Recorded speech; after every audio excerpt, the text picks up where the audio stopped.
We're going to continue with round of questioning before I recognize our full committee chair for comments. So Senator Sullivan. Thank you, Madam Chair. Dr.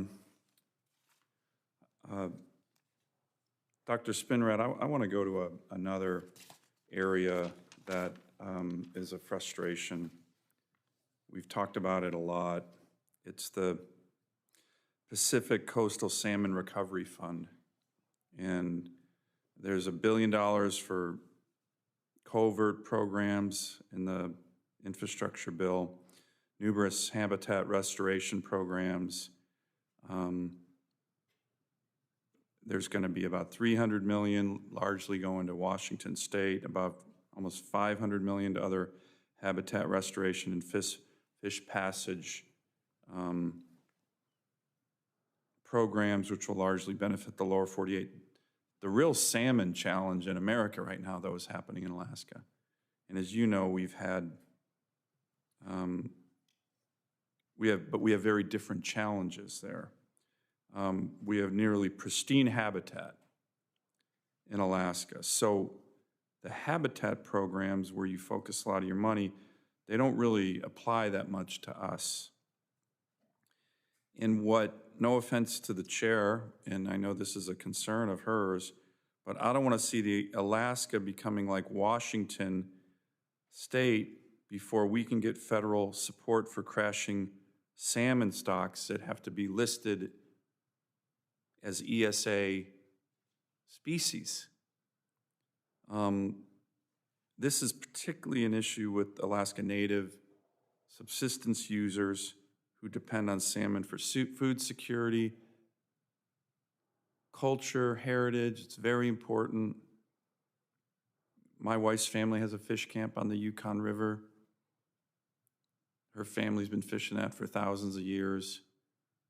They've been able to fish in 3 to 4 years. Some Alaska tribes have been told that they would fare better in the pack surf program if Alaska had some ESA-listed salmon stocks. That's been told by your staff. That is not where we want to go. It seems almost crazy that you say, if you want the money to help on this, you got to get to the point where your salmon declines have crashed to such a degree that will help you once you're listed in the ESA. It just seems nonsensical and really frustrating. But that is some of the messages that my team and I and Alaskans and Alaska Natives are hearing from NOAA on this really important issue. I already talked about my salmon recovery research task force that passed. But bottom line,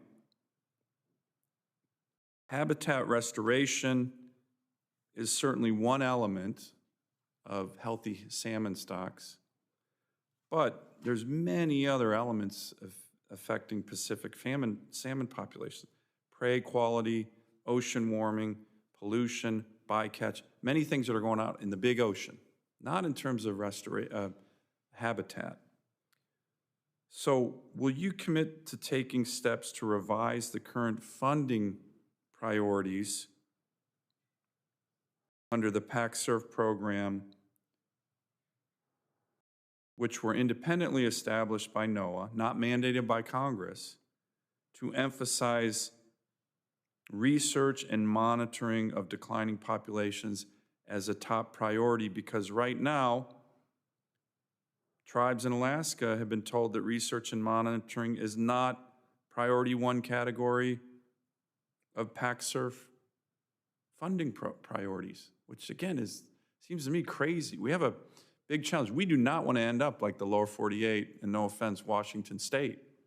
We want healthy salmon returns all over our state, and yet we can't seem to be getting NOAA to help us with funding unless we come to them saying, look, we're already at ESA listed species, therefore you guys are then saying, so we can help you.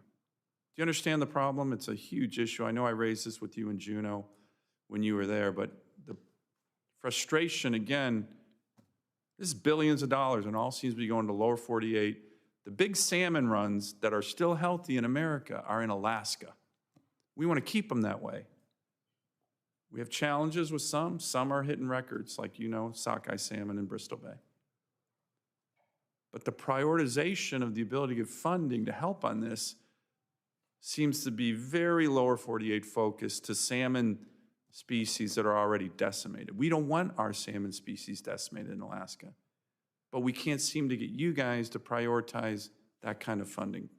Can you comment on that and commit to me to revising the current funding priorities under PACSURF?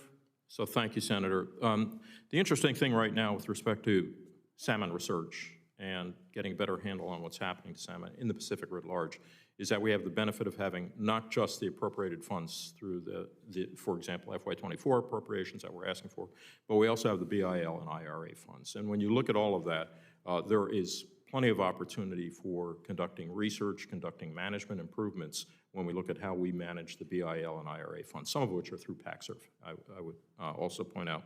I do want to say, though, that, and the experience I had in going up to Alaska, talking to the tribes who are dealing with the decimation of the Kuskokwim and Yukon River salmon populations at the same time, as you said, that we're looking at what's happening in Bristol Bay, and the question of how much of that is, in fact, a bycatch issue, how much of that is perhaps related to climate-related effects in the North Pacific, has resulted in extensive increases of activity in our Alaska Fisheries Science Center on understanding.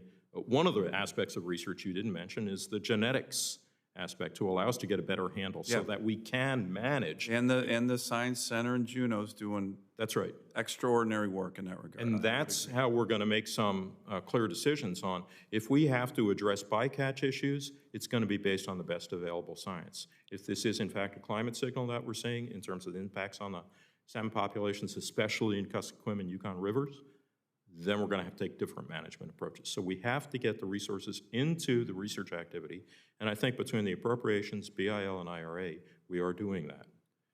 Well, respectfully, I feel that, and a lot of my constituents feel that, the funding priorities, particularly in PACSURF, are prioritized in areas that don't benefit our state because we don't have ESA-listed salmon. We don't want ESA-listed salmon.